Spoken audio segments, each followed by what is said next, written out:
অনুবাদ করে থাকে, আল্লাহ আমাকে সোজা রাস্তা দেখাইয়ে দিন। এর অর্থ এই নয় যে রাস্তার এক মাথা থেকে আরেক মাথা পর্যন্ত সুতা টানলে সুতা যেভাবে সোজা থাকে রাস্তা এভাবে সোজা হবে।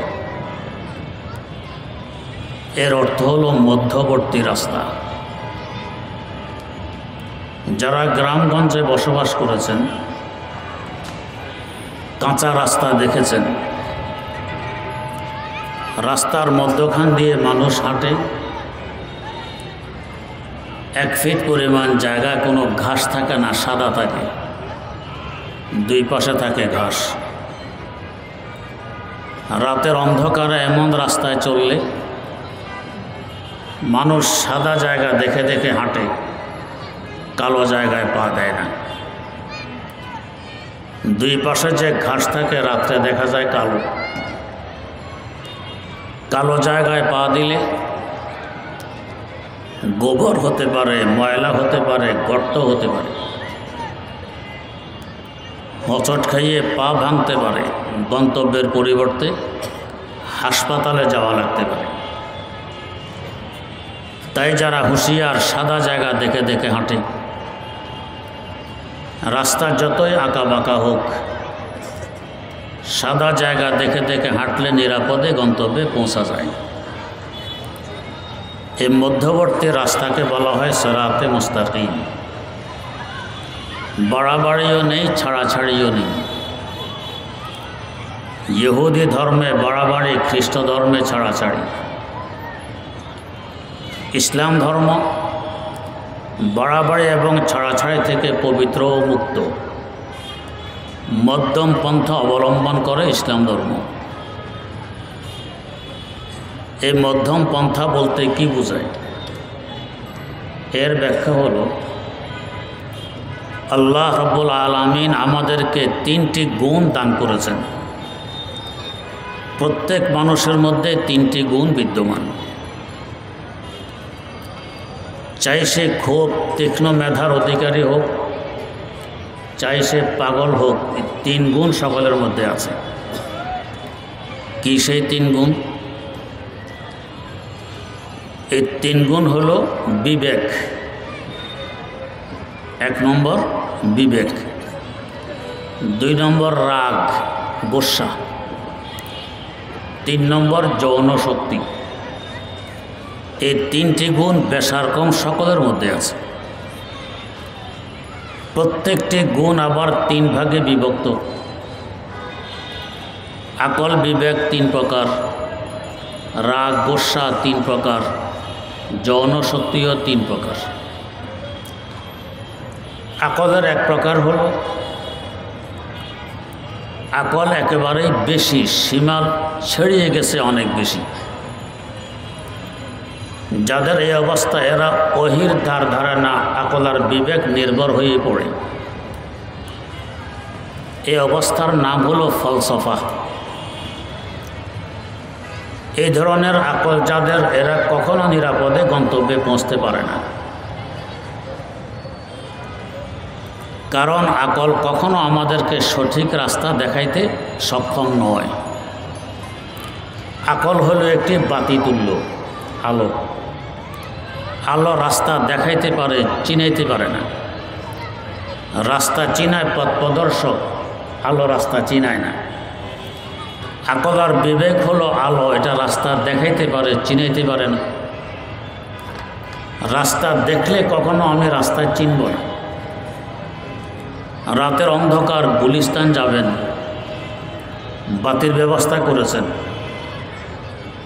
গলায়ও ঝুলাইলেন বাতি, হাতেও রাখলেন বাতি, পিঠও বাঁধলেন বাতি। বাতির অভাব নেই, আলোর অভাব নেই, কিন্তু গুলিস্তান চিনেন না, পথ প্রদর্শকও নেই। নিরাপদে গুলিস্তান পৌঁছা সম্ভব হবে?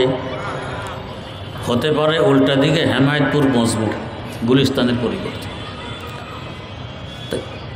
যারা এই ধরনের আকল নির্ভর, এদের ব্যাপারে বুজুর্গানে দিন বলেন, ফলসফি কো বহস কে অন্দর খুদা মিলতা नहीं, फलसफे को बहस के अंदर खुदा मिलता नहीं, डोर तो सुलझा रहा है पुरसिरा मिलता नहीं, डोर तो सुलझा रहा है पुरसिरा मिलता नहीं। এরে আকলের ঘোড়া যতই দৌড়াবে ততই বিপথে কুপথে উল্টা পথে যাবে, অন্ধকারে নিমজ্জিত হবে, গন্তব্যে পৌঁছতে পারবে না। এই পরিমাণ আকল প্রশংসনীয় নয়। 2 নম্বর স্তর আকলের একেবারেই কম, এর নাম হলো হেমাকত, বেকুবি। বোঝে শুনে খুব কম, এত কম বুঝ এক কর্মচারী মালিকের কাজ নষ্ট করে ফেলেছে। মালিক গালি দিল বেকুব, সে আদবের সাথে এসে বলতেছে, স্যার আমার নাম একুব, বেকুব নয়। গালি দিচ্ছে না, নাম ধরে ডাকছে, এটা বোঝার মতো যোগ্যতাও নেই, এই পরিমাণ বেকুব। তাই বেকুব বললে সে বলে আমার নাম একুব, বেকুব নয়, এটাও পছন্দনীয় নয়। এরাও তাদের গন্তব্যে পৌঁছতে পারে না, যেহেতু বুদ্ধিশুদ্ধি কম। আকলের 3 নম্বর স্তর এত বেশিও নয় যে ফলসফা পর্যন্ত পৌঁছবে, এত কমও নয় যে হেমাকত পর্যন্ত পৌঁছবে, মাঝামাঝি অবস্থায় আছে, এর নাম হলো হিকমত। আল্লাহ রাব্বুল আলামিন বলেন, ওয়া মান ইউতাল হিকমাতা ফাকাদ উতিয়া খায়রান কাসীরা। যাদেরকে হিকমত দেয়া হয়েছে, আকলের মধ্যবর্তী স্তর যাদেরকে দেয়া হয়েছে, এদেরকে অনেক মঙ্গল দেয়া হয়েছে। এরা আকল নির্ভর নয়, এরা আকলের পাশাপাশি ওহীকেও মেনে চলে। আকল রাস্তা দেখায়, ওহী রাস্তা চিনায়। ওহী হলো পথ প্রদর্শক, আকল হলো বাতি, নিরাপদে গন্তব্যে পৌঁছতে পারে, এটা হলো হিকমত। তো আকলের প্রশংসনীয় স্তর পাইলাম, মধ্যবর্তী স্তর হিকমত, কুৎসিত স্তর ফলসফা, কুৎসিত স্তর হেমাকত। 2 নম্বর রাগ, গুসা, এটাও 3 প্রকার। 1 নম্বর রাগ খুব বেশি, কথায় কথায় চটে যায়। মানুষ বলে মুখ দিয়ে আগুন বেরোয়, এই অবস্থাকে বলে জাজবারা, এটা প্রশংসনীয় নয়। এত বেশি রাগী মানুষকে কেউ পছন্দ করে না। এরা সাধারণত সফলতা অর্জন করতে পারে না, রাগের কারণে এদের ব্যর্থতা এদেরকে ছেয়ে যায়। এটা কুৎসিত অবস্থা, প্রশংসনীয় নয়। 2 নম্বর স্তর রাগ একেবারে কম, আমাদের গ্রাম্য ভাষায় বলে স্যাদব্যাত নেই। কে গালি দিল না ঘুষি দিল না লাথি দিল, কিছু আসে যায় না, এটাও প্রশংসনীয় নয়। রাগ এত কম থাকলে এরা মজলুম হয়ে থাকে, অত্যাচারিত নিপীড়িত, অনেকে এদের উপর অত্যাচার করে। যেহেতু প্রতিবাদ নেই, প্রতিশোধ নেই, অত্যাচার করতে সুবিধে। এক সাপ মুরিদ হতে আসছিল এক পীরের কাছে। পীর বলে, তোমাকে মুরিদ করা যাবে না। কেন, আমার অপরাধ কি? অপরাধ তোমার রাগ বেশি, মানুষ দেখলে কামড় দাও, রাগ বেশি। হুজুর তওবা করলাম, আর রাগ করব না, মুরিদ করেন। হুজুর মুরিদ করে ছেড়ে দিলেন। কয়েকদিন পর হুজুর কোথাও যাওয়ার পথে দেখে রাস্তার কিনারা ওই সাপ, তার দেহে কোনো চামড়া নেই, রক্তাক্ত, চতুর্দিকে মাছি বনবন করে, জান কোনো রকম আছে, আর অল্প বাকি আছে মারা যাওয়ার। তোমার এই অবস্থা কেন? হুজুর আপনার সাথে ওয়াদা করেছিলাম রাগ করব না। আমি রাগ করি না, এখন এলাকার ছেলেরা আমার লেজ ধরে পিছনের দিকে টানে, কেউ আমাকে দিয়ে গাঁটটি বাঁধে, কেউ আটি বাঁধে, রশির কাজ রশি হিসাবে ব্যবহার করে। এতে আমার দেহের চামড়াগুলো সব নষ্ট হয়ে গেছে, আমি রক্তাক্ত, মারা যাওয়ার অল্প বাকি আছে। হুজুর বললেন রাগ না করার অর্থ এটা না যে একবারে ফোঁফাও করবে না, একটু ফোঁফাও তো করা লাগে।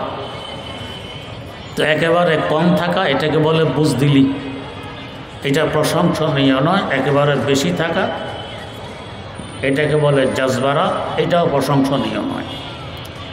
মধ্যবর্তী স্তর, যেখানে প্রয়োজন সেখানে রাগ, যেখানে প্রয়োজন নেই সেখানে রাগ নেই, অর্থাৎ রাগ কন্ট্রোলের ভিতরে থাকে। মধ্যবর্তী স্তরকে বলে সাজাআত, এটা হলো বাহাদুর। আরেকজনকে পরাজিত করতে পারে এটা আসল বাহাদুরি নয়, নিজের রাগ কন্ট্রোল করতে পারে এটা হলো আসল বাহাদুর, এটা প্রশংসনীয়। এর নাম হলো সাজাআত, বাহাদুরি। হযরত সাহাবায়ে কেরাম রাদিয়াল্লাহু তাআলা আনহু সফলতা অর্জন করেছেন এই মধ্যম পন্থা অবলম্বনের মাধ্যমে। তাদের শান ছিল যাহা কর দিয়ে গরম গরম কিয়ে वो, जहाँ कर दिए गरम गरम किए वो, जहाँ कर दिए नरम नरम किए वो, जहाँ कर दिए नरम नरम किए वो। পথ প্রদর্শক রাসূল আকরাম সাল্লাল্লাহু আলাইহি ওয়াসাল্লাম যেখানে গরম হতে বলেছেন সেখানে গরম, জিহাদের ময়দানে কাফের মুশরিকের মোকাবেলা। যেখানে নরম হতে বলেছেন সেখানে নরম, রোহামা ও বাইনাহুম, আপসের মধ্যে মুম থেকে নরম। এই মধ্যবর্তী অবস্থা হলো প্রশংসনীয়। 3 নম্বর যৌন শক্তি, এটাও 3 প্রকার। কারো আছে এত বেশি, অজাগা কুজাগা বেদ বিচার নেই, যেখানে সেখানে এই যৌন শক্তিটা ব্যবহার করে, একে বলে ফিস্ক, এ গুনাহের কাজ, প্রশংসনীয় নয়। আরেক স্তর একেবারে কম, বিয়ে করারও শক্তি নেই, বিয়ে করতে ভয় পায়। যারা যৌবনকালে শক্তি নষ্ট করে ফেলেছে, আপত্তি কুপথে ব্যবহার করে এদের এই দশা ঘটে, একে বলে নামর্দ, এটা কুৎসিত, প্রশংসনীয় নয়। যৌন শক্তির মধ্যবর্তী স্তর, এত বেশিও নয় যে আপতে ব্যবহার হয়, এত কমও নয় যে বিয়ে করতে ভয় পায়। এই অবস্থাকে বলা হয় ইফত, পাক দামানি, সততা, এটা প্রশংসনীয়। তো প্রত্যেক স্তরের মধ্যবর্তী স্তর পেলাম প্রশংসনীয়। আকলার বিবেকের মধ্যবর্তী স্তর পেলাম হেকমত, প্রশংসনীয়। রাগ গোসার মধ্যবর্তী স্তর পাইলাম সাজাআত, প্রশংসনীয়। যৌন শক্তির মধ্যবর্তী স্তর পাইলাম ইফত, যা প্রশংসনীয়। এই 3 মধ্যবর্তী স্তর যে অর্জন করতে পেরেছে সে সিরাতে মুস্তাকিমের উপরে আছে, এটা হলো মধ্যম পন্থা। বাড়াবাড়িও নেই, ছাড়াছাড়িও নেই। যেহেতু এই 3টি গুণ আল্লাহ পাক সকলকে দিয়েছেন, আকল বিবেক পাগলেরও আছে, একবারে নেই যে এমন নয়। না হয় পাগলকে কখনো স্বইচ্ছায় আগুনে ঝাঁপ দিতে দেখবেন না, সে বোঝে এখানে ঝাঁপ দেওয়া যায় না। যদি মোটো তার আকল বিবেক না থাকতো আগুনও ঝাঁপ দিত, কিছু না কিছু সকলের কাছে আছে। যদি এই 3টি গুণ, আকল বলুন, রাগ গোসা বলুন, যৌনশক্তি বলুন, সবসময় বাধা দিয়ে রেখে দেই, এক সময় বান ভাঙবে, বাস্ট হবে। ইসলামের শরীয়ত খোদার প্রদত্ত একটি রহমত, এভাবে দূর রাখা যায় না। যেমন নদীতে যদি বান দিয়ে পানি পুরো দূর রাখতে যান, পারবেন না, হয়তো বান ভাঙবে অথবা উজানে বন্যা আসবে। তাই সুইচ গেট দিতে হয়, প্রয়োজনে ছেড়ে দিতে হবে, প্রয়োজনে দূর রাখতে হবে। ছাড়ার জায়গা যদি না রাখা হয়, পানি ফুলতে ফুলতে বান ভাঙবে অথবা বন্যা আসবে, এটা ক্ষতিকর। এই 3টি গুণও এমন। আকল যদি ব্যবহার মোটো না করি, এটা এক সময় বান ভাঙবে, আল্লাহ পর্যন্ত অস্বীকার করে বসবে, আলাইয়াজুবিল্লাহ। ইসলামের শরীয়ত ব্যবহারের জায়গা বলে দিলেন কি, তাফাক্কারু ফি খালকিল্লাহি ওয়া লা তাতাফাক্কারু ফিল্লাহ। আকলার বিবেক দিয়ে চিন্তা ফিকির করো আল্লাহর সৃষ্টি জগৎ নিয়ে, মাখলুক নিয়ে, আল্লাহ নিয়ে নয়। এই চিন্তা ফিকিরে তোমাকে আল্লাহ পর্যন্ত পৌঁছিয়ে দিবে। এই সুইচ গেট রেখে দিল আকল ব্যবহারের কথায় আল্লাহর মাখলুক নিয়ে চিন্তা করো। আমাদেরকে নিয়ে চিন্তা করি। এক ফোঁটা ঘৃণিত নাপাক পানি, এর থেকে এত সুন্দর মানুষ সৃষ্টি করে দিলেন আল্লাহ। কেমন ক্ষমতাবান, কেমন কারিগর। আজা কতরা লো লো এলালা কুনাদ, আজা কতরা লো লো এলালা কুনাদ, ওয়াজে সুরতে সরোভে বালা কুনাদ, ওয়াজে সুরতে সরোভে বালা কুনাদ। আল্লাহ পর্যন্ত পৌঁছতে আর কি লাগে। তেমনিভাবে রাগ গোসা সবসময় যদি কন্ট্রোল করে রাখতে চায়, একসময় বান ভাঙবে, বাঁচতে হবে। এটার জন্য সুইচ গেট রেখে দিয়েছেন। কাফের মোশরিক নাস্তিকের মোকাবেলা জেহাদের ময়দানে যাও, এটা সেখানে ব্যয় করো। কাফেরদের মাথায় ছাড়ো রাগ, আপসে বাই বাই হিসাবে থাকতে পারবে। জেহাদ ছেড়ে দাও, কাফের মোশরিকের বিরুদ্ধে রাগ যদি না ছাড়ো, বাই বাই মারামারি শুরু হবে, যা এখন আমরা দেখতেছি। জেহাদের মতো গুরুত্বপূর্ণ একটি বিধান আমরা ভুলে গেছি, যার দরুন বাই বাই মারামারি, এক ভাই আরেক ভাই রক্ত চুষি। কেন? জেহাদ ছেড়ে দেওয়ার পরিণাম। হযরতে সাহাবায়ে কেরাম রাদিয়াল্লাহু তাআলা আনহুম তো এমন ছিলেন না। রাগ ছেড়েছেন জেহাদের ময়দানে, নিজেরা আপোষে ভাই ভাই, মন থেকেও নরম ছিলেন। তো রাগের সুইচ গেট হলো জেহাদের ময়দান, সেখানে ছাড়ো। তেমনিভাবে যৌন শক্তি, এটা সুইচ গেটের জন্য আল্লাহ পাক রেখে দিলেন বিয়ে শাদী। রাসূল আকরাম সাল্লাল্লাহু আলাইহি ওয়াসাল্লাম বলেন, ইয়া মাশারা শাবাব, ও যুবক ভাইয়েরা, মান ইস্তাতাআ মিনকুমুল বাআতা ফালইয়াতাজাওয়াজ, যাদের বিয়ে শাদীর সামর্থ্য আছে তারা বিয়ে করে নাও। কি লাভ হবে? ফাইন্নাহু আগায্যু লিল বাসার ওয়া আহসানু লিল ফারাজ, তোমার দৃষ্টিকে অবনত রাখবে, আপদে কুপথে ব্যবহার হবে না। তোমার লজ্জাস্থানের হেফাজত হবে, আপদে কুপথে ব্যবহার হবে না। ওয়া মাল্লাম ইয়াস্তাতে ফাআলাইহি বিসাওম, বিয়ে শাদীর সামর্থ্য যদি না রাখো তো লাগাতার রোজা রাখতে থাকো, কন্ট্রোলে থাকবে।